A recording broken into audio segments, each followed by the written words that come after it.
Good morning, everyone.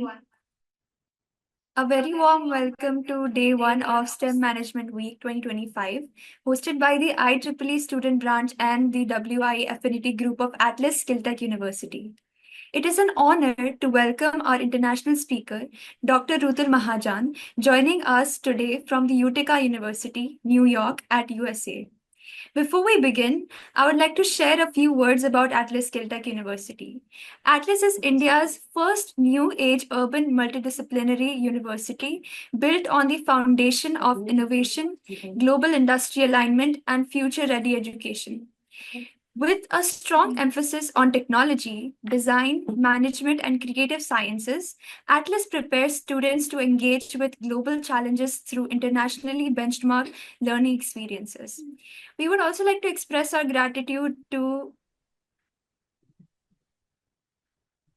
Dr.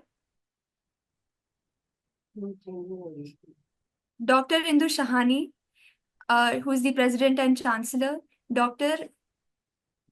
Oh, I'm so sorry about that. Dr. Indu Shahani, who is the President and Chancellor, Dr. Rajan Velukar, Vice Chancellor, Professor Hina Thakkar, Pro Vice Chancellor, Siddharth Shani Sir, who is the co-founder and executive president of Atlas Skilltech University. We extend our sincere appreciation to Dr. Shashikant Patil Sir, the advisor in IEEE Maharashtra section and liaison Region 10 IEEE.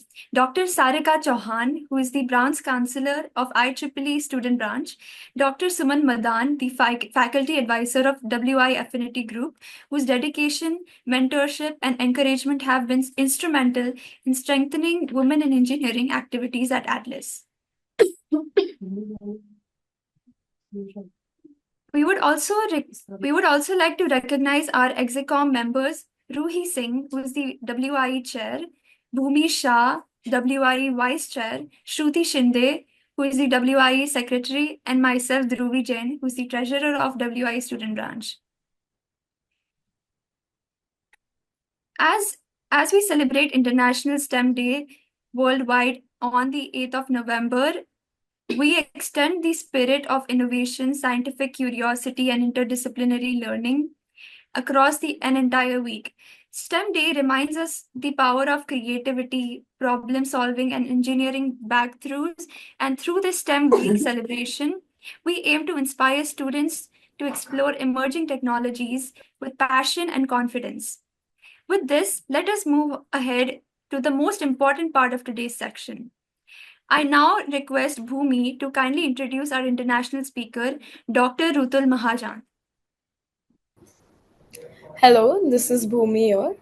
It is my privilege to introduce our distinguished international speaker for today, Dr. Rutal Mahajan, an assistant professor in the Department of Computer Science at Utica University, New York, USA. Dr. Mahajan has over 15 years of academic and research experience. She's pursued her PhD in computer science from SVNIT Surat under the prestigious PhD fellowship awarded by the Ministry of Electronics and Information Technology, Government of India. Her area of expertise include natural language processing, artificial intelligence and machine learning, emotion recognition across multilingual text, high performance computing, computational linguistics, analysis of algorithms. She has meaningful contribution to the NSF supported CDER book project with parallel and distributed computing concepts into the undergrad curriculum. Dr. Mahajan is also a CDAC AICTE certified master trainer and holds the NVIDIA Generative AI and LLMs Associate certification, which showcases her commitment to advanced AI education and research. Her impactful publications, deep domain expertise, and mentorship to students make her an inspiring academic leader. So, today's topic is high performance computing and artificial intelligence. Ma'am, we're so honored to have you with us today. Please take over the session. Thank you. Thank you so much, Bhumi, for such a nice introduction and the warm welcome. It's a real honor to be here in the Women in Engineering STEM Celebration Week. So, yeah, since I work at the intersection of these two most exciting fields of the technology, that is HPC, high performance computing, and artificial intelligence.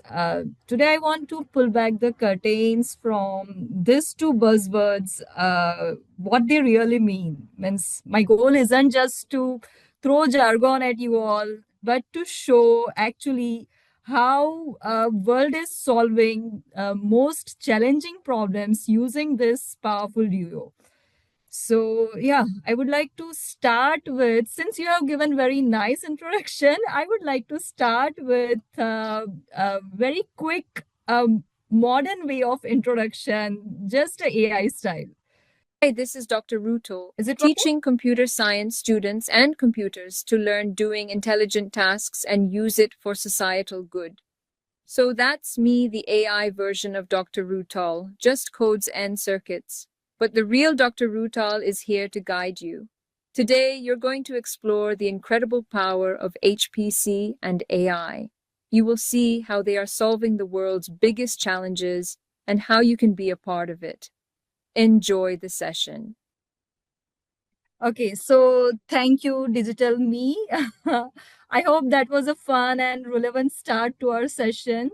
So that's a little creativity when technology meets creativity, we can say. The best example I can say how scalable AI ML workflows are, we can say, exploring today with the help of this HPC resources. This is only possible because of the resources that are used to develop this kind of vision and language models, the audio models. And because of that, you can see this picture, the still picture in the banner, which I can make it as a AI agent and just the talking me. So now let's talk about the real journey and how I ended up at the intersection of the parallel computing and AI and that emotion analysis and all this thing.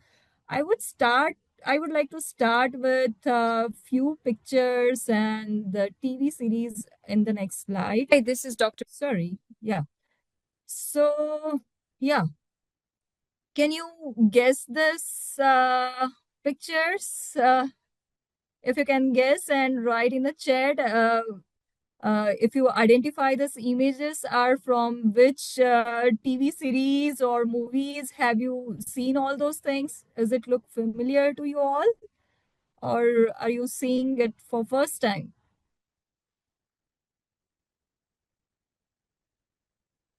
You can write in a chat if it is allowed. Means, yeah, what kind of movies? Yeah, Bhumi is writing Chitti, robot movie. That's correct. Then Iron Man. What's the name of that? Not a robot from Iron Man. From Iron Man.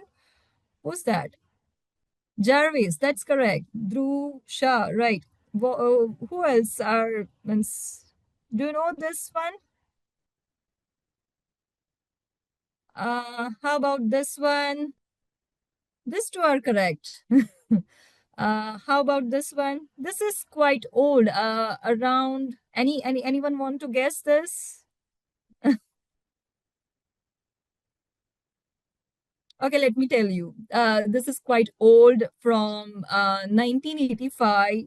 Its first telecast was its first telecast was in 1985, but it was very famous USA TV sitcom, which I used to see as a kid in my childhood. That TV series name is Small Wonder. Yeah. Yeah, so that's a small wonder. And it's about this girl is a robot. Her name is Vicky Robot. She used to represent a kind of a humanoid robot in the time of that 1980s. This is another picture from Wall-E movie that was also in 2000s, early 2000s. This is from iRobot. around in, I think, 2024. I think, yeah, this is around in 2024, this movie. So yeah, why I'm showing you all this posters of different movies and TV series of this sci-fi. The reason is that you can see different timeline. This is 1985, and still at that time people imagine of humanoid robot in 2000s, 2024. So it's not a new concept. AI is not a new concept. So if we check the rise of an AI, so it rooted back in 1950s. So in 1950, Alan Turing, the father of artificial intelligence, coined the term artificial intelligence, and with the question that can machines think? And after that, all this kind of science fiction movies and TV series, and people dream of having thinking machines like this few examples that you have seen on the screen. So, yeah, let's move ahead. How we can relate, means, is this now, can we say, science fiction anymore? Can we say that Jarvis is a science fiction now, or a humanoid robot, this Wally robot, is a science fiction now? Can we say that? You can write Y or N in the chat to say your opinions. It's a reality. Yeah, it's a reality, right? No, it's not sci-fi anymore. Means it's a reality, right? We are actually living this uh, AI dream, right? So how it is possible? How this AI progression is possible? Okay, so just like one the introduction of my AI digital avatar you have seen, that was the one of the example of the latest AI progression I would like to show you at first. And that shows that we are in the this AI dream reality, not the science fiction, right? So yeah, one more example I would like to show means how this science fiction is progressed to the reality, and at what extent actually, apart from this movies or this digital avatars. This is another example of reality of AI progression. This is the video from NVIDIA.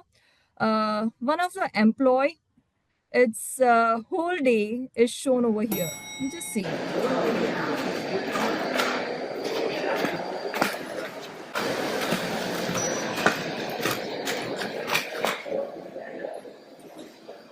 It's a humanoid robot entering into the office, completing all the formalities.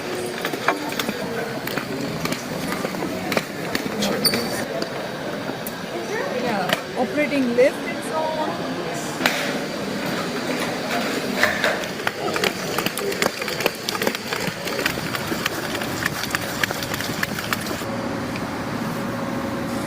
One of the most boring tasks over here.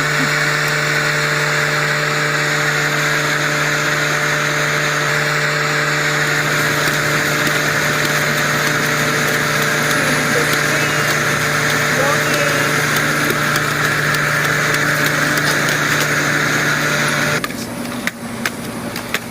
Yeah, feeling like coming back, feeling like fun.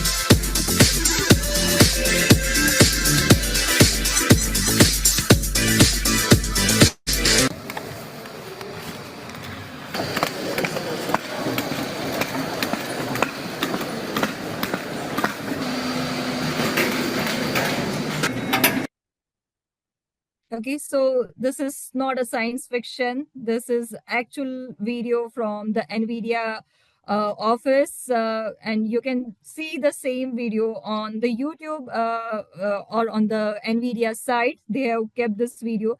This shows that the progression of AI, right? This is the reality.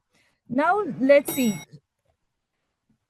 what I saw, apart from this NVIDIA, right, office, This is from one exhibition at the NVIDIA GTC conference where this kind of other robots, humanoid robots, pet robots were there for the exhibit. So it's becoming now new normal, right? So now let's dig deeper into this, how this technology is working, or what are the other problems that are being solved to make this journey from sci-fi to reality. So yeah, let's see first the evolution of HPC, and then I will show you some real world application use cases and challenges, right? So yeah, let's start with the HPC definition. Or first question come to our mind that what is HPC? So, being a person born in the revolutionary internet age where I have seen the mechanical devices for the computation, to the internet, to the Google search, and now the chat GPT, I used to ask Google when I want to search something, and I write that what is HPC or HPC definition, and Google hits 1.49K hits from the Google. So many definitions, so much of information I can say. What it says, let's see, uses supercomputers and computer clusters to solve advanced computation problems. That's a definition given on the Wikipedia, right? A branch of computer science that concentrate on developing supercomputers and softwares to run on supercomputers, right? And other such kind of definitions are given on the internet, or I can say Google, right? So a famous personality you can see over here, Albert Einstein, said that if you can't explain it simply, you cannot understand it well enough. So let's try to understand it with this simple example. Let's say if I'm having a question or problem of a giant size which cannot fit on a single PC. Let's say the problem is of size of elephant, right? Which need more than a few GBs of RAM or few more hundreds of GBs of disk space, right? Which cannot fit into one single laptop or PC, right? And this is the size of my laptop or PC device which I'm using to solve this problem, and I want it to be solved in quickest possible manner. So is it possible using this small resource? Not of course, right? It will take very long time to run on this kind of small resource to solve this big or this complex problem. But it might take only few hours on supercomputers, or I can say in a simple words, the resource which is as large or as powerful as this challenge or the problem, right? So that is, we can say, HPC. Now let's understand how it overlaps with AI, data science, big data, all this concepts, or this are the buzzwords of this time, how they are overlapping with each other. Now, this is artificial intelligence, right? A broad domain which works or which terms as the computer solving difficult tasks through the experience and the observation. If we focus on certain type of techniques in that, let's say machine learning, so those are the adaptive models which learns from the experience to solve certain problems, right? If we focus further on that learning techniques, right, if they are kind of neural networks, then we can call it as artificial neural networks or deep learning, right? The kind of data we use to fuel this kind of models are real world data, which are, we can say, big in size. It's they are also have big data is also having different properties, right? So we need to deal with that. So that is a kind of a data that we are using. And data science is kind of a techniques or the domain which focuses on the data management, visualization, or getting insights from this big data. You are having data, it doesn't mean that you are having insights, right? You need to get insights or useful things out of that data using this models, right? So for that, you require resources, and those resources will be model or we can say compute using this HPC concepts, right? So let's see why this HPC is important nowadays. Now, if we see this global startup heat map, so this was shared in February 2023 by Start US company, right? So that shows that this global startup uh, all over across the globe, which shows that 549 startups in 2023, right? And emerging companies in the domain of HPC, right? So further, if we see in that, you can see the 30% of the startups are from the artificial intelligence domain, right? Other also you can see the quantum computing, cloud computing, blockchains, cybersecurity, scalable computing. So we can see how it is evolving. These are the top 10 innovation trends which are impacting high performance computing, right? So I think from this you can come to know how important it is to know the convergence of AI and HPC, right? So yeah, this graph is also showing that how this global market is moving towards the growth with the AI enhanced HPC market, right? So there is a good potential in this domain, and it comes with the lots of opportunities. So let's try to understand this thing in some detailed way, right? So how this perfect union is working. So let me show you with this simple example. Let's say big data is your fuel, right? The data that we generate every single moment is the fuel that powers the AI model that is your car. Okay, this fuel powers this AI model that is your car. And the engines of this car is the HPC system that drives that data, that gets insights out of data. Means without this engine, this car cannot run, right? So it is the HPC systems which gets the insights of data, takes the insights out of this data using this AI model.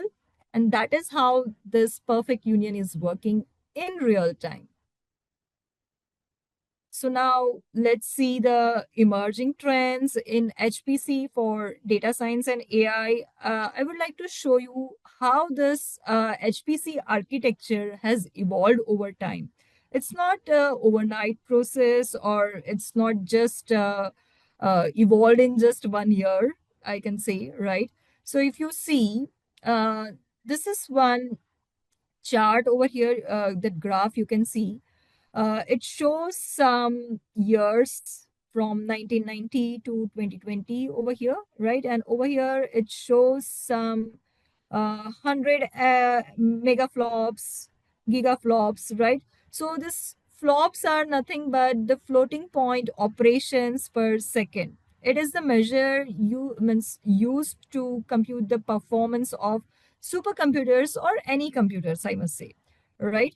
So this graph shows basically how it has this compute power, how it evolved over time, right? So this floating point operation per second basically says that in one particular second, how many particular operations you can perform in that time, right? So that represented using flops. So over here, you can see teraflops means 10 raised to the 12, right? Petaflops 10 raised to 15, and exaflops 10 raised to 18. Now here, the interesting thing is this green dots are showing, sorry, this first let me tell you about this yellow triangles. These are showing the performance of the supercomputers, right? World's fastest supercomputers can process at this speed at this particular year, right? Means in 1995, particular supercomputer processes the information at this particular speed, right? So if we see it in 2020, it has already passed this exaflops barrier. Means it's already processing at 10 to the power 18 this much fraction of time. Means it's already there. Means, right? And this green dots are showing total sum of all the compute power, right? In our, means there is a top 500 list of supercomputers every year, every certain amount of time. They used to publish the different list of supercomputers, right? So in that, this green dot shows all the supercomputer powers of all supercomputers. It also, we can say, comes to this exaflop, uh, exaflop point, right? And this is the, we can say, the slowest of that 500 list, right? That is also doing some good over here. Now, why we are talking about this performance?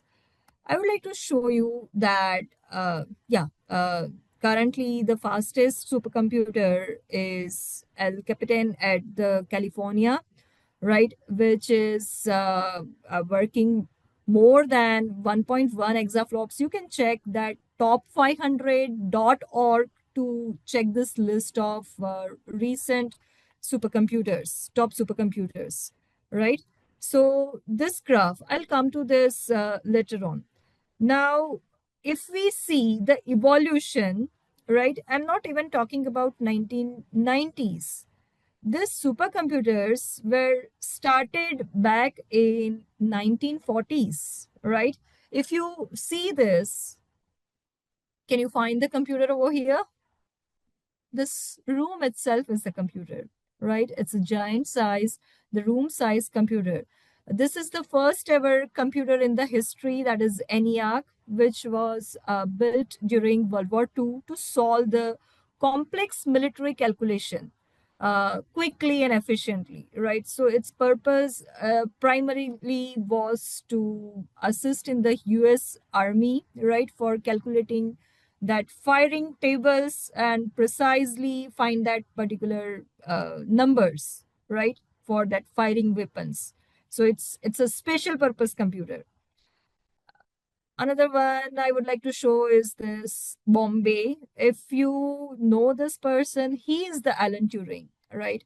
Now, this is not really a supercomputer, but I must say this is another uh, mechanical, electromechanical computer made for this kind of special purpose. And yes, it was having supercomputing power at that time, because at that time it was used to break the Nazi Enigma code during World War II. So yeah, that was designed by mathematicians, and this was electromechanical computing machines, right? So that is totally different from our current age machines. This is Cray supercomputers, another one used for weather and the defense, special purpose computers, we can say, right? Another supercomputers. Now, let me compare it with our modern computing device of 2025. So over here, you can see there is a mobile phone in the hand, right? And I have compared it with the first supercomputer, that is ENIAC of 1945, right? So if you see its size, there's a huge difference, right? This is a big room size, and this is a computer that fits in your hand, your palm, right? The weight, yes, of course, we can imagine, right? Processing power, the main thing I would like to focus you over here, the processing power is over just few million instructions per second, right? Wherever over here you can say billions and trillions of operations per second, not only instructions. Operations are different than the instructions.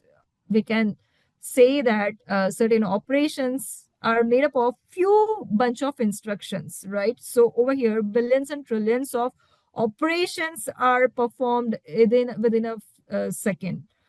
If we talk about the memory, then it is this ENIAC is having limited memory. It could work for 10-digit decimal numbers only. Now over here we are having any normal nowadays a smartphone is having 4 to 16 GBs of RAM, means billions of numbers stored at once, right? Storage, there is no storage in this supercomputer, whereas we are having 64 GB to 1 TB plus internal storage, right? So you can assume, yeah, if we see the cost also, this is $500,000, right, in 1945. Now, this cost around $200 to $1,000 in 2025. So you can see the vast difference. We are getting good computing power in our hand.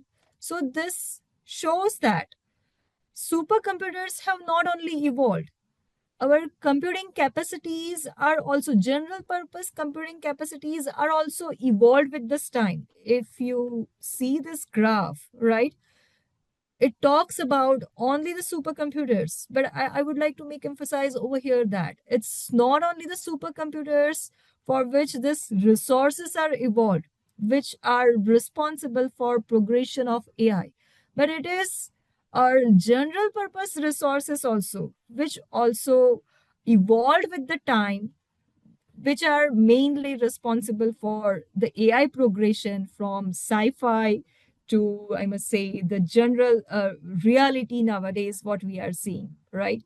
So how the supercomputers at India looks like. So this is one of the supercomputer at India, that is Param supercomputers.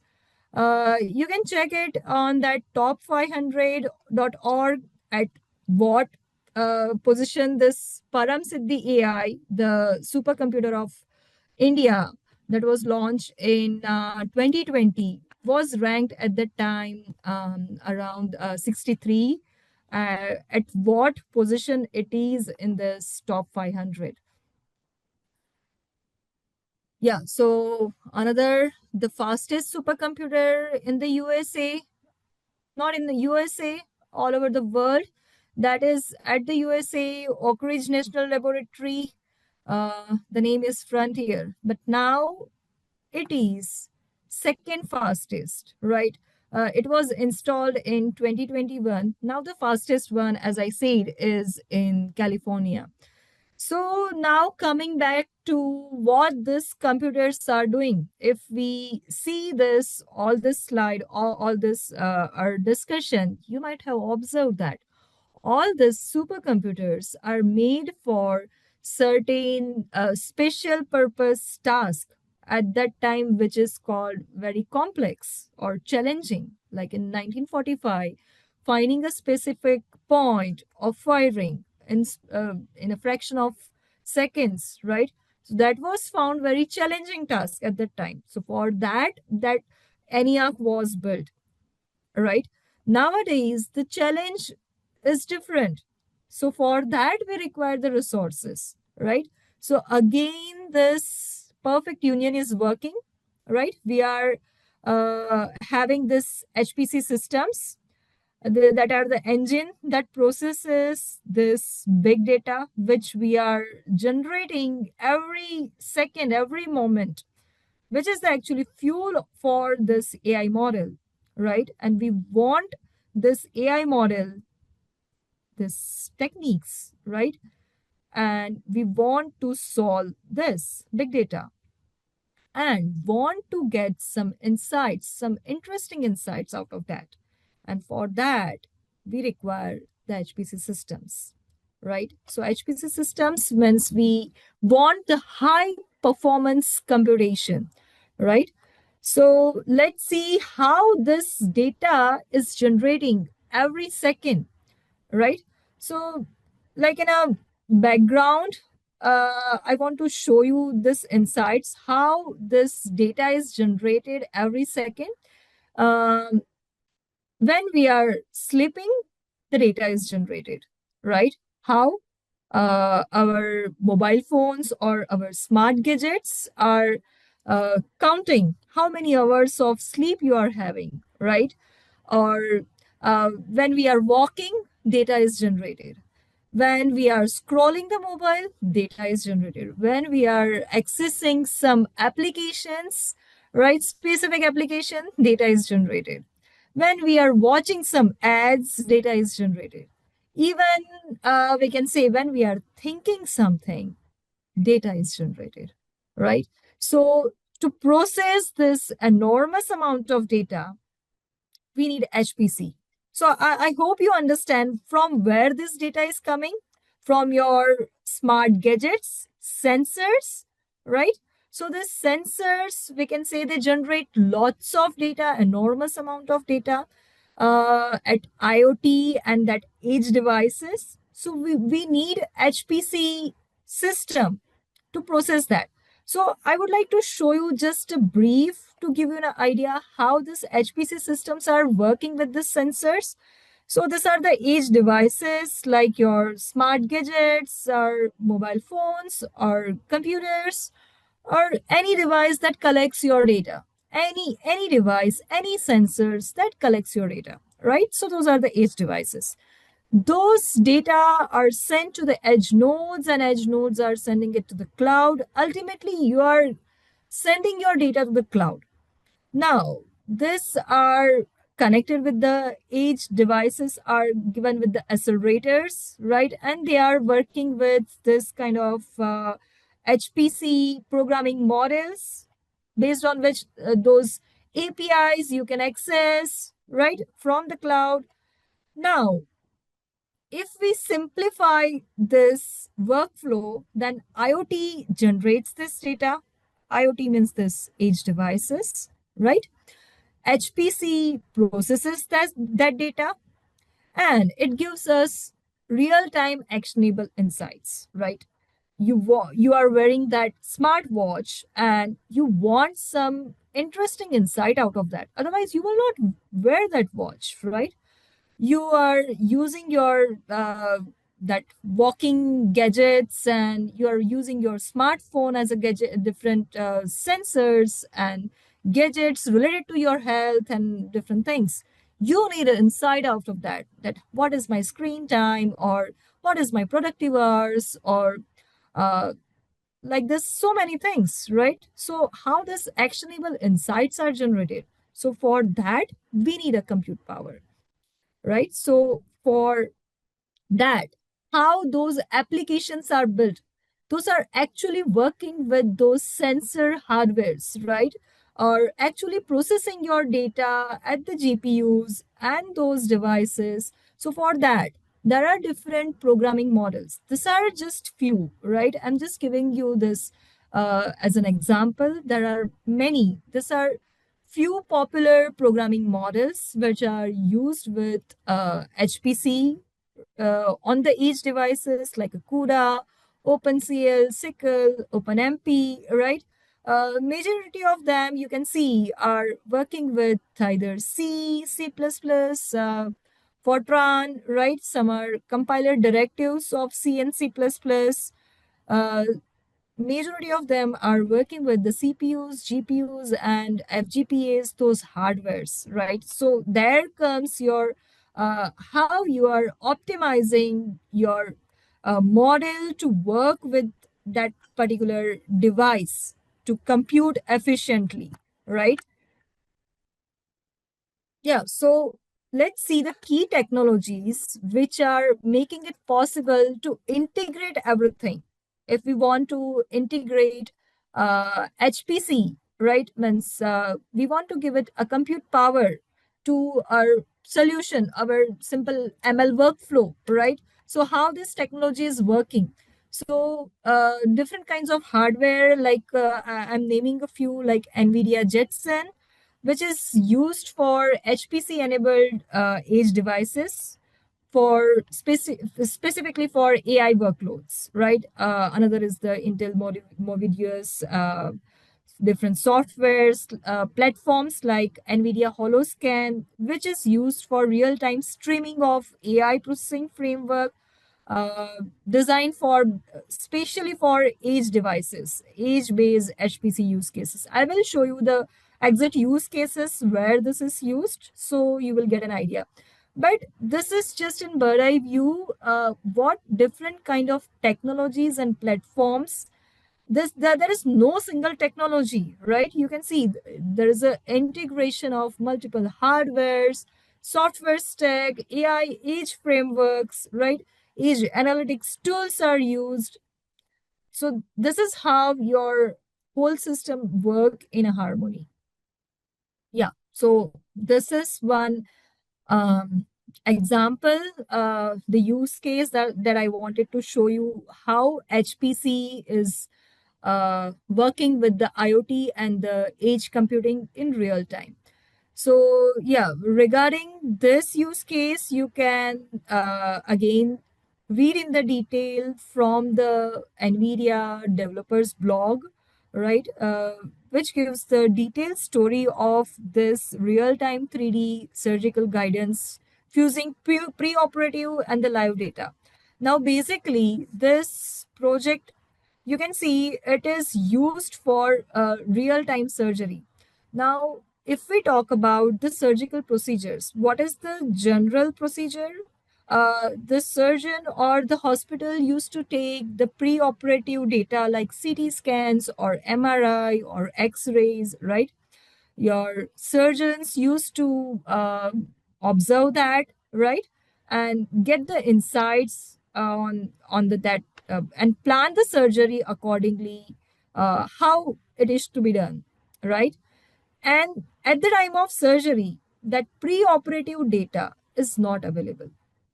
So this Munich-based company, Amfusion, and the NVIDIA Connect program member, right? They developed this software.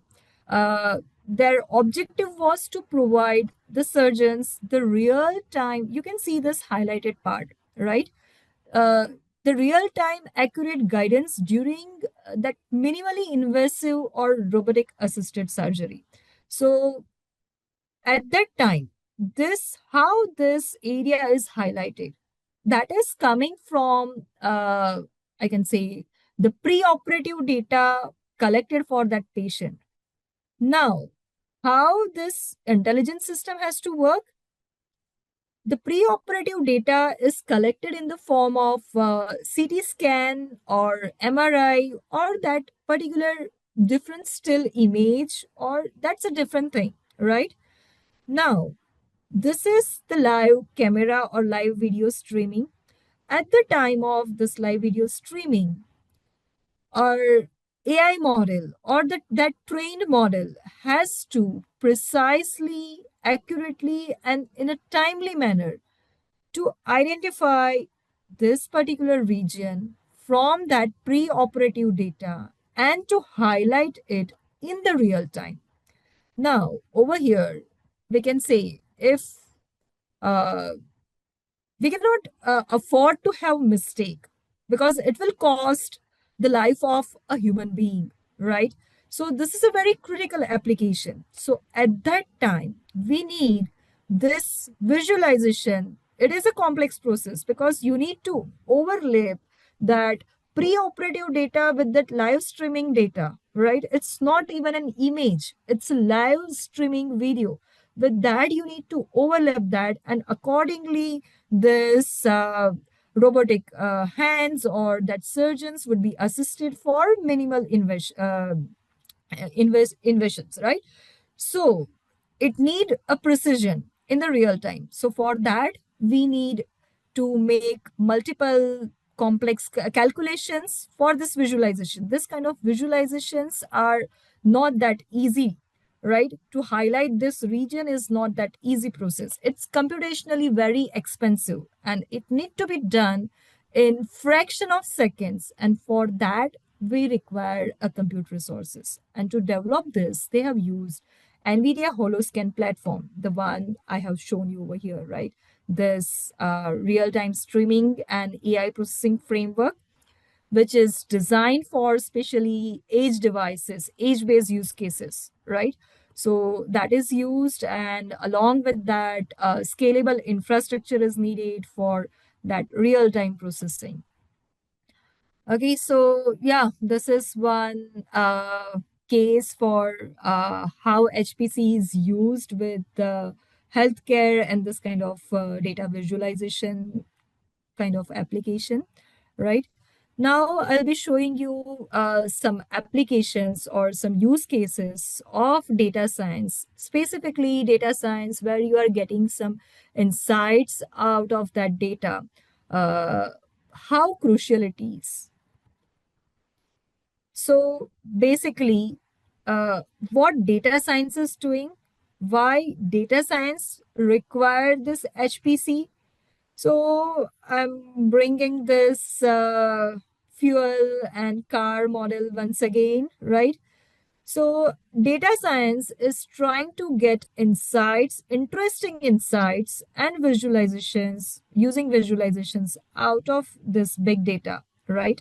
And from getting insights from the big data requires this HPC systems, means enormous computation power, because getting insights means we need to see this kind of, you have seen this visualization, right? You cannot think of getting coordinates on that particular live streaming, right? You need exact visualization. That is how you are expecting that insights, right? So we need those kind of complex visualizations for that big data, and that require HPC systems. So let's see what kind of interesting insights it is giving. So one example you can see over here is the NASA's Earth system modeling, right? And the climate science. So over here, scientists are using this Power Duo AI and HPC for building digital twins for our entire Earth, entire planet, right? So think of it, a simulation of entire Earth. It's a complex system, right? We can ask it questions like, what happens if we reduce the emissions, carbon emissions by 30%? Or what if uh, this particular landfall, right? Or what if this hurricane, right? So I hope you are understanding. We can imagine of or try to predict the different scenarios on that particular digital twin, and make it preventive one, right? We are not predicting the disasters. It's not about predicting the disasters, but it's about preventing them, right? So for that as well, it's a very complex system. Earth itself is a very complex system to model, and creating its a digital twin. Yeah, they have created this digital twin, and they are forecasting the global warming trends and everything. Yet they are not perfect, but we can say they are achieving so many things. Like in this climate science, I used to see every morning the weather forecast app, right, to see that whether it's snowing or it's raining or not after an hour, right? What will be the weather after at this time, right? So it gives almost accurate weather, I can say. So that is the progress of AI, and that is only because of those supercomputers, those examples I have shown you in the beginning, right? So those are the special purpose computers which are working for this kind of use cases at large, right? Yeah, another example I would like to show you for in the healthcare domain, like for drug discovery. In this simulation, complex molecular simulation, protein folding, right? It requires extensive calculations, right?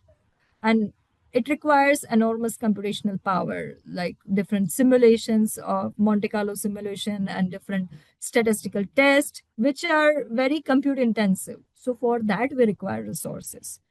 And that's where our HPC devices or resources or programming models would be useful. Another is the genomics and the bioinformatics. Nowadays, we can see HPC provides the necessary computing power to perform large-scale this genes expression experiment, and we will able to see the precision nutrition or precision medicine kind of concepts in near future, right? Based on the particular person's gene data, the nutrition values, and the medicines would be prescribed, right? So that precise thing would be uh, predicted or modeled using these resources, right?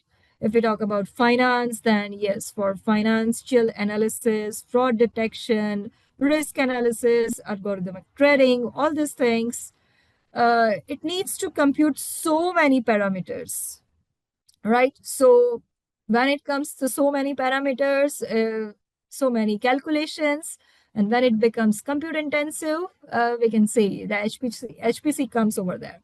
So you can see in all these use cases how HPC and AI are, we can say they are stick together. They are evolving together, right? Another example for from the non-CS background students, if are any, right? Aircraft engine simulation or any EV simulation, right? So for this kind of simulations, we need to model different fluid dynamics equations, right? Which requires again enormous computation power, right? Computationally complex. So for that also, HPC resources are used. Yeah, the most popular one nowadays, right, for training deep learning or machine learning model on the large data set, just like a chat GPT, right, how it evolved. We can say they are trained the particular model on enormous amount of data, and that's not a single machine, right? You can assume this big compute power behind that powerful model, right? So we can see in all of these applications that HPC is the driving force behind this AI's progression, right? And yeah, you can see the current progression of how Elon Musk XAI, right? A giant supercomputer is installed at Memphis in 2024, right? The Tesla cars, right? Self-driving cars and the neuromorphic that computing and that chips. You can, yeah, if you know about that, right?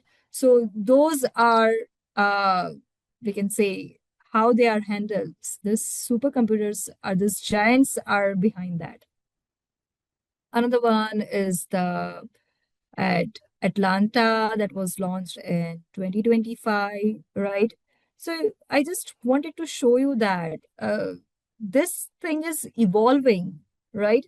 And that is the reason of the progression of AI from that science fiction to reality, right?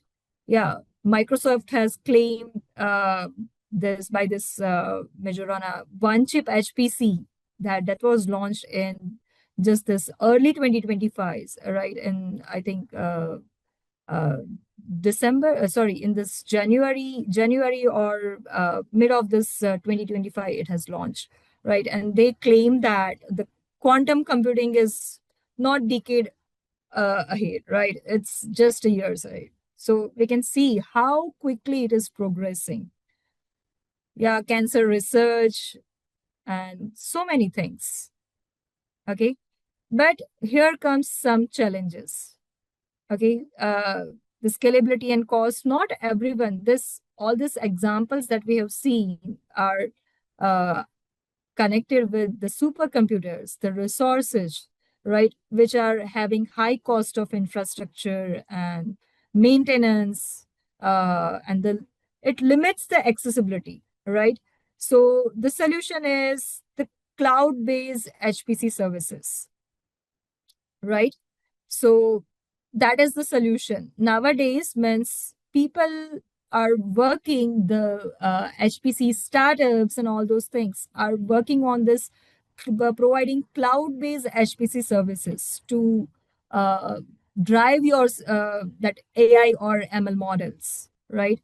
uh, l- Along with this, all the big data on which you are applying this AI models and all this thing, right? On this big resources, there comes the data security and the privacy issues. As I said, uh, everything generates the data right from what you are thinking. Even what you are thinking also generates the data. If you know the another movie, that is Minority Report, right? If you don't know, just you can after this session you can go and browse that Minority Report, right? So that is also not a near future. You can say that nowadays also so many countries are observing human brain or human thoughts to work on certain criminal activities, to means to come to certain judgments, right? So there comes that data security and the privacy questions. So that's a challenge, right? Another thing, skill gap, means we need a specialized training to build this kind of HPC models program. The audience, the people who can work on this HPC architecture and work with this kind of MPI, OpenMP, CUDA. There are many others, right? But they we need a skill force to work on this, right? So yeah. So parallelism option, what we actually want. We once I know I used to see many students used to ask me that why to go for C and C++. We are very much familiar and we like to code in the Python, right? So we want actually this the basic. I want to work with the Python ecosystem, right? So is there anything that could work with the Python ecosystem and the HPC? Yes, there are. There are certain trade-offs. Means we need ease of use and the automation, the fine-grained control over that hardware to optimize the particular timing, right? Which is provided by the CUDA and that classic programming models. The ease can be provided by the Python and the Python workflows, right? We need the portability and the productivity, right? High level abstraction. We need ease of doing all this thing, right? So from that perspective as well, we are having certain options. Yeah, but that's another detailed topic for discussion. But these are the parallelism options that we can use to work with the HPC to scale our existing AI and ML workflows, right? So, yeah, this is for educators and the teachers, how we can fill this skill gap solution is that we can have the trainings, some short sessions, right? We can incorporate these things, uh, programming of that C and C++, right? Basically, this HPC basics are working with the C and C++, the parallelism, right? So we can incorporate them into the different our core subjects, and that is how we can introduce to the students, and it would not be the cognitive overload to them, right? And students will get the uh, detailed insights along with the in-depth knowledge of that particular subject. So that is how we can fill that gap, that skill gap, right? And lastly, I would like to show you that key projections of this future of HPC AI, data science, all these buzzwords, right? Broadly, I will say AI and HPC. So, AI driven HPC systems, it is projected by 2035, right? This AI driven HPC systems are predicted to power over 75% of all scientific simulations, right? Now, this was predicted in 2020. And nowadays, we can see this happening. Most of the things are powered by large compute powers or cloud based computing resources, right? It is having huge market growth potentials for the startup, right, in this particular domain. Data explosion and the transformative potential, yeah, data is generated is at enormous speed, and we need this HPC systems and powerful models to get insights out of data. So, yeah, we can say HPC is no longer to be limited to the traditional scientific domains. It would be applicable to touch each and every field of our routine, right? So, yeah, what could be your pathway to the HPC and AI, being a CS major or non CS major? If you know how to break down problems, it's not necessary you must be knowing uh, the C or C programming or some those technologies, right, which I have listed. You must know how to break down the problems, bigger problems, for efficient into the smaller one, right? To how to solve them for efficient parallel processing. Means the basic thing, the key thing for HPC is parallel thinking, right? Next, another one is the scalable workflows, right? You must know how to design solutions, right? And that could adapt and grow effectively. Means I'm not. It's not all about coding. It's all about designing the process which can grow and scale with the time, with the data. That you should able to know, right? Combining the diverse expertise for that innovative solution, right? Means you need interdisciplinary collaboration. So always just look this HPC and AI not as a CS thing. It's an interdisciplinary thing. The beauty of the HPC lies in working with the diverse domain. If you can see all those slides which I have explained just right now, right? So all those use cases are from not CS background, right? I just shown one example of that training deep learning model, right? But rest other examples were from the different domains. So it touches all of the fields, right? So beauty of the HPC lies in the collaboration. You are not alone, right? And utilizing the cloud resources for applying it to the real AI, ML, our routine workflows. We need to adapt to use the cloud resources for powerful computing capabilities. And that is how we can uh, combine the HPC and AI for the innovative APIs to come and build the new startups, right? Yeah, so that's it from my end. We have covered a lot, right? We have gone from that sci-fi to the reality of fighting climate changes, right? We have talked about the aircraft engines and the healthcare. So one thing I hope you take away is that this is your field, okay? It is your field too, even if you are from CS or non-CS background. And the problems are really big. They are complex. The tools are powerful. And your voice is all you needed. So it's it's the need of this hour. You just take this thing and you can start building your skills in this. Yeah, so thank you. I would be happy to answer if you are having any queries. Thank you so much, ma'am, for the session. It was very informative, and I think all of us learned a lot.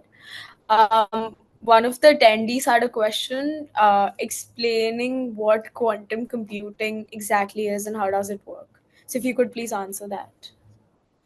Okay, quantum computing is we can say right now whatever we are coming across regarding the quantum developments, right? Those are the quantum simulations. Basically, it's computing based on totally different principles than what we are working right now. Okay, right now we are working on the zeros and ones, the digital ones, right? Either zero or one. The quantum things works with both thing can be both zeros and ones possible at the same time, right? And on the principle of that, all the different algorithms and different computing things are built to solve certain applications. Currently it is working, but it's working with the, you can, if you want to explore IBM's different simulators are available, Qiskit, and yeah, those simulators are available on which you can explore the quantum simulations for different applications. Thank you so much. And everyone who's in the meeting, please ensure y'all fill the feedback form so we can get an idea and even for the attendance and certificates. Thank you.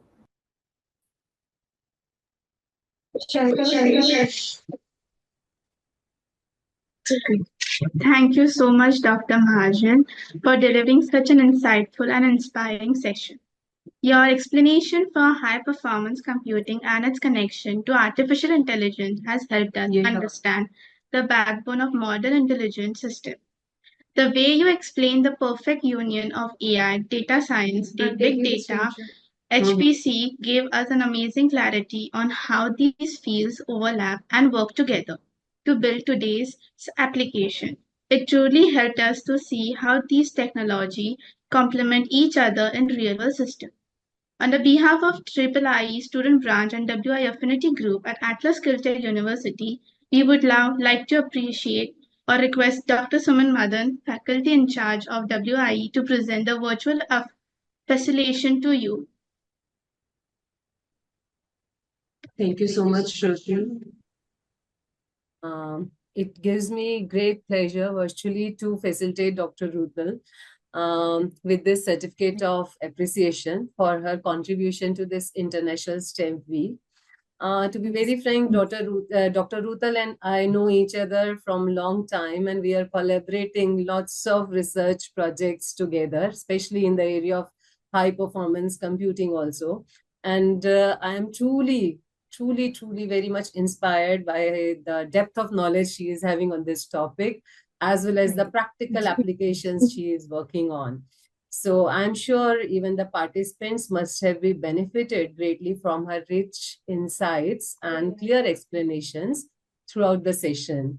So we here from WI Student Branch, each one of us sincerely thank you, Dr. Rudul, for delivering such an impactful and enlightening session today, and for being invaluable part, should I say, of this particular shared journey in advancing STEM education, research, and global collaboration. Thank you so much. I really appreciate your warm words. Really, I really like to be a part of this STEM celebration week. Thank you so very much. Soon we are going to host you in physical mode also when you are going to travel to India. Sure. We'd love to have that session. Sure. I would love to. Yeah. Thank you. Yeah. We extend our warm thanks to Dr. Suman Madan and to all our other EXICOM members to ensure the smooth execution of today's event. Ma'am, as we request, your presentation for today gave us such an insightful and meaningful that helped to simplify many complex concepts of our students. If possible, if you could kindly share your PPT with Dr. Suman Madan so then students can revisit and learn from it once again. Sure, I would share, but I think those videos make that PPT is very heavy to share that. So I would do one thing. I will simply put the links of those videos, right? And then I'll share it later on. Okay, thank you. Yeah. We request everyone to switch on their cameras for a group Sharing photograph. कर दो.